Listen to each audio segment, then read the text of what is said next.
এই শহীদদের সাথে প্রতারণা করার মাধ্যমে, শহীদদের রক্তের সাথে প্রতারণা করার মাধ্যমে আপনারা নিজের পায়ে নিজে কুড়াল মারছেন। যারা শহীদদের রক্তের সাথে প্রতারণা করবে তারা ধুলোর সাথে মিশে যাবে। তো এই বিপ্লবের মাধ্যমে তো 1 বছর আরো অনেক পরে এদেশে আসছেন, তাই না?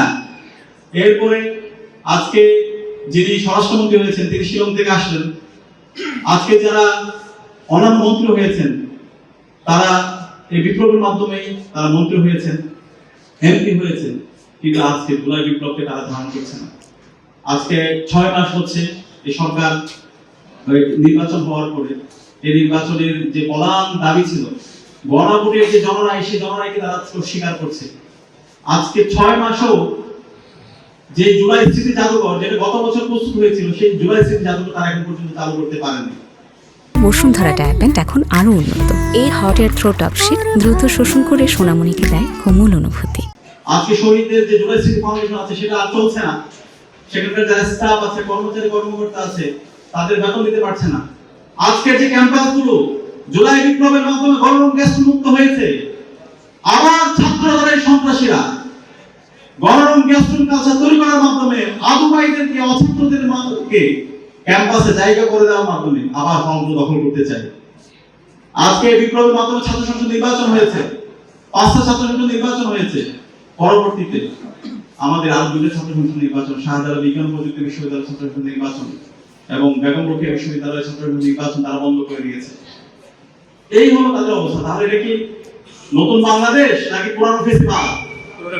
সেই পুরানো ফেসিবাদের দিকে তারা আছে। তারা গত 16 বছর বারবার বলেছে তারা সংস্কার করতে চায়, তারা 31 দফার কথা বলেছে, তারা সংবিধান সংস্কার পরিষদ গঠন করবে, তারা গণ প্রতিরোধ এবং প্রতিকার নিয়ে কাজ করবে, মানবাধিকার কমিশনকে শক্তিশালী করবে, সাংবিধানিক যে প্রতিষ্ঠানগুলো আছে দুদক স্বাধীনভাবে কাজ করবে, এরপর হচ্ছে পাবলিক সার্ভিস কমিশন স্বাধীনভাবে কাজ করবে।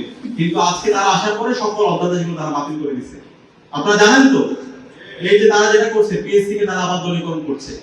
পিএসসি কে দলীয়করণ করা মানে আপনার সন্তানরা আর মেধার ভিত্তিতে চাকরি পাবে না। ওই একটা কলেজ আমরা আগে দেখতে পাইছি, বগুড়া আজিজুল হক কলেজ, এক কলেজ থেকে বিসিএস সব নিয়োগ দিয়ে দিচ্ছে। মানে তারা আবার ওদিকে যেতেছে, মেরিট লিস্ট ধ্বংস করে দিবে।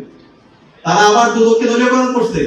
দেশ দুর্নীতি চ্যাম্পিয়ন হবে, কিন্তু সরকারি দলের কোনো দুর্নীতি দমন কমিশন তারা খুঁজে পাবে না। তারা সবসময় বিরোধী দলের দুর্নীতি পাবে। তারা আবার সকল মিডিয়াগুলোতে দখল করবে, মিডিয়াগুলো তারা হলুদ সাংবাদিকতা করবে। তারা আবার কন্ট্রোলার এবং অডিটর জেনারেল সিএজি যেটা রাষ্ট্রের বিভিন্ন জায়গায় তারা অডিট করবে, সেটাকে তারা দলীয়করণ করবে। যে দলীয়করণ করার মাধ্যমে দুর্নীতি করলো, কেউ লুটপাট করলো, সেটা কেউ হিসাব তাদের কাছে চাইতে পারবে না। এই বিশ্ববিদ্যালয়গুলো যারা ভিসি দিবে তারা হবে দলীয় ভিসি, প্রশাসনে যারা যাবে তারা হচ্ছে দলীয় লোক। আজকে আমরা আবার পুলিশের ফেসিবাদ দেখতে পাচ্ছি বিভিন্ন জায়গায়। পুলিশের পোশাক পরে তারা আমাদের উপর হামলা করছে, এমপিদের উপর হামলা করছে, মব তৈরি করছে। শাহবাগ থানায় মব তৈরি করে ছাত্রদলের সন্ত্রাসী এবং বিভিন্ন পর্যায়ে সাংবাদিকদের উপর এই ছাত্রদল তারা হামলা করেছিল এবং সেগুলো কাছে প্রশ্রয় দেওয়া হচ্ছে। এই হলো তাদের গণতন্ত্র, এই হলো তাদের রাষ্ট্র সংস্কার। আমরা তাদেরকে হুঁশিয়ার করছি এই কাজগুলো করার মাধ্যমে, এই শহীদদের সাথে প্রতারণা করার মাধ্যমে, শহীদদের রক্তের সাথে প্রতারণা করার মাধ্যমে আপনারা নিজের পায়ে নিজে কুড়াল মারছেন। যারা শহীদদের রক্তের সাথে প্রতারণা করবে তারা ধুলোর সাথে মিশে যাবে। আর যারা ইনসাফের পক্ষে থাকবে, যারা সত্যের পক্ষে থাকবে, যারা আবু সাঈদের মতো একা একা 2 হাতকে প্রসারিত করে দাঁড়িয়ে যাবে, তারা আজীবন এই জাতির কাছে শ্রদ্ধার সাথে তাদের স্মরণ করবে এবং আবু সাঈদরাই বিজয় হবে ইনশাআল্লাহ।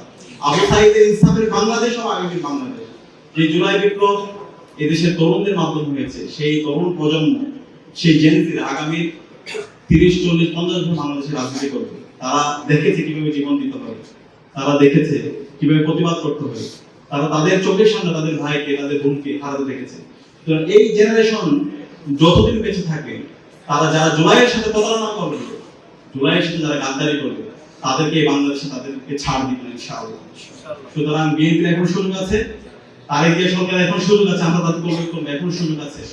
আপনারা এই জুলাই সনদের যে গণরায়, গণভোটের যে জনরায় সেটা মেনে নেন, জুলাই সনদ বাস্তবায়ন করেন, শহীদদের আকাঙ্ক্ষাকে ধারণ করেন, শহীদদেরকে রাষ্ট্রীয় স্বীকৃতি দান করেন এবং যারা গণহত্যা এবং শিশু হত্যার সাথে জড়িত ছিল তাদেরকে এই বাংলার জন্য বিচারের আওতায় নিয়ে আসেন এবং ক্যাম্পাসগুলোতে শিক্ষার পরিবেশ নষ্ট হয় এমন যদি কাজ করেন, বাংলাদেশে ছাত্রলীগ আওয়ামী লীগের যে পরিণতি হয়েছিল তার চেয়ে খারাপ পরিণতি আপনাদের হবে।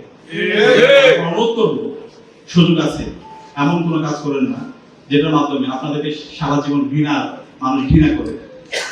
বিএনপি আমরা যখন তাদের সাথে কথা বলি, তারা বলে তারা জুলাইকে ধারণ করে, তারা অক্ষর অক্ষরে পালন করবে, কিন্তু তাদের অ্যাক্টিভিটি দেখে কি আপনাদের মনে হয় তারা অক্ষর অক্ষরে জুলাইকে ধারণ করে? সুতরাং আমরা আশা করব এই সরকার তারা সকল অংশীদারদের সাথে, তাদের ঐতিহাসিক দায়িত্ব, সকল অংশীদারদের সাথে নিয়ে এই জুলাই বিপ্লবের আকাঙ্ক্ষার আলোকে একটা ইনসাফের বাংলাদেশ, একটা নতুন বাংলাদেশ নির্মাণের জন্য কাজ করবে ইনশাআল্লাহ।